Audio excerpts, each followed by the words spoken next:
ყუთებით არის პირდაპირ გადაყრილი, რადგან ვერ გაყიდეს. გურჯაანის მუნიციპალიტეტის სოფელ ჩუმლაყში გადაყრილი ვაშლატამას გორებია. ხილის დიდი რაოდენობა სანაგვეზია გადაყრილი.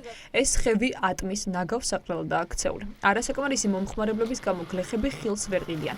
შედეგად კი სარეალიზაციოდ ბაზარში გატანილი პროდუქცია ფუჭდება და ხალხის შემოსავლის ერთადერთი წყაროს გარეშე რჩება. აი, რამდენიმე წამში, 2 წამიც არ დამჭირდა, ამოარჩია. ეს ატმები ჩვეულებრივ თბილისში, ქუთაისში, ბათუმშიო ჩაიტანო, ესეთი 4 ლარზე, 3 ლარზე ნაკლებად ამ ატამს ვერ იყიდი. და ჩვენ ვყიდით 70 და 90 და მაგათაც, ანუ სეტკა, აი ესეთი პლასმასის სეტკა 5 ლარათაც ვყიდით ხოლმე და 4 ლარად და მაგ შემთხვევაშიც არ იყიდება ხოლმე, როცა ბევრი რაოდენობაა ბაზარზე და მყიდველი არ არის. ეხლა შემოდის სომხეთიდან და სომხური უფრო იყიდება, ვიდრე ჩვენ. ძალიან დიდი შრომა არის და დიდი ფინანსები არის ჩადებული, იმიტომ რომ შხამქიმიკატები უნდა, მერე ბალახის სათიბი, ეს ბალახი რო არ მოვიდეს ნაკვეთში, შხამქიმიკატები, საწამლავი, რავი, 1000 რაღაც. თან ამის გარდა კიდე გლეხი ცას მუშახელიც კი ბატონო და თან გლეხი ცას შეყურებს, რომ რაღაც სეტყვა არ წამოვიდეს. დღევანდელ მოყვანილი ესე გადაყრა და ის რა ვიცი, ძალიან სამწუხარო ის არის. განსაკუთრებით რთული ვითარება ცხელ და მზიან ამინდშია, როცა ატმების ბაზრის სახელით ცნობილ.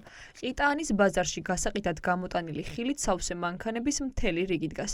თუ გლეხები დღის ბოლომდე ვაშლატამას სრულად ვერ გაყიდიან, ის მეორე დღეს სარეალიზაციოდ აღარ ვარგა. გლეხები ზარალდებიან და პროდუქცია უფუჭდებათ. რომელსაც გაუფუჭდება გადაყიდა და რაც ის არის.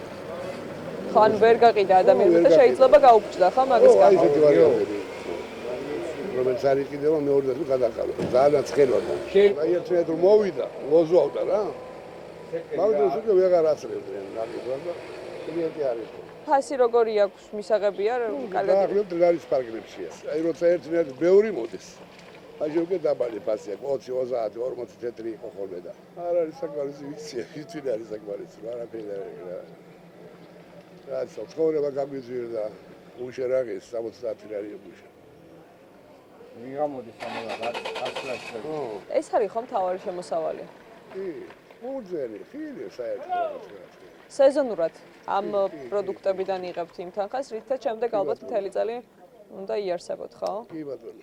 პრობლემაა გასაყიდი ხილის ფასიც. წელს ვაშლატამის ღირებულება განახევრებულია. გლეხები იმ თანხასაც ვერ იღებენ, რაც მოსავლის მოსაყვანად და ასაღებად სჭირდებათ. შარშან-დელთა შედარებით წელს დაბალი ფასია? და დაბალი. შარშან რამდენი იყო? 2.3 ლარი იყო, კიდევ ფასი. და ახლა? ახლა ლარი 20 ლარი 80 დასეთქული 10 ჩაური ლანახევა უკვე შრომის ფასად იღებს. ხო. და გლეხსაც აირჩება, მაგრამ ლარი 20 და ლარი უკვე მუშახელი, წამალი, ტექნიკა უკვე ანახევრებს რა. ხარჯი ყველასა, მეტნაგები ყველასა აქვს ხარჯი. როგორ მოუვი. მე ხარჯს ხენ რომ მოიყვანე, ის ამა უკვე 14 ჯერმად წამოდა. ზოგი 5 ჯერმად წამოდა თავდან. ის 14 წამალი ვირი მიდიდება რა. ძირითადი შემოსავალი და საარსებო წყარო ხო ეს არის? კი ბატონო, ახლა კერტი მაგალითად ეხა ახლა რა უმჩაო. ასა თვითონ ეს ფულა იმისაც მოიყვანო აკვარიო და ოჯახით წინა დავიყვანო არა. როგორც სავანი გაგვდება იგივე დავიფარებ. გლეხები პროდუქციის ნაწილს სამაცივრე მეურნეობებში აბარებენ, ნაწილს თავად ყიდიან ბაზარში, რადგან სამაცივრეები ყველა ტიპის ხილს არ იბარებს. მათი თქმით აუცილებელია ქარხანა, სადაც დამწიფებულ და მცირე დაზიანების მქონე ხილს ნატურალური წვენების დასამზადებლად ჩააბარებენ და არ იზარალებენ. დაბალ ფასში იყიდება, მაგრამ მაინც იყიდება. მე დამასეთ ხვაწესა და ეს ყიდე 70 თეთრად. კაი მაქვს ახლა ვკრეფო ის ძენაზე ლარში გავყიდე, ახლა ლარი და 20-იანი კლიენტი ყავს, რა ვიცი, გააჩინე. იმას გააჩინე. რამდენად არის ეს თანხა, რა ფასში წყიდით საკმარისი, თუნდაც იმ შრომის საპირწონედ რაც გაქვთ ჩადებული? ეგეთი ის არის, რომ საკმარისი არავის არ არის. ეს თანხა, მაგრამ ხმა უფლდები. ეს ატამი რო იგრიფება რა.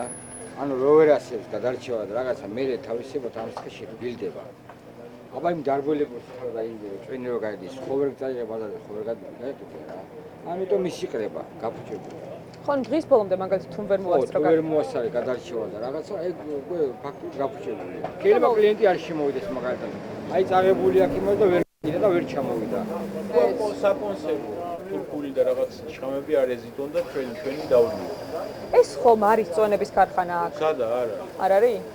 ჩუმლაყში არიან გლეხები, ვისთვისაც პროდუქციის ფასიც და გაყიდული რაოდენობაც მისაღებია. თუმცა ფაქტია, ნაწილი ხილს ვერ ყიდის და შემოსავლის ერთადერთი წყაროს გარეშე რჩება.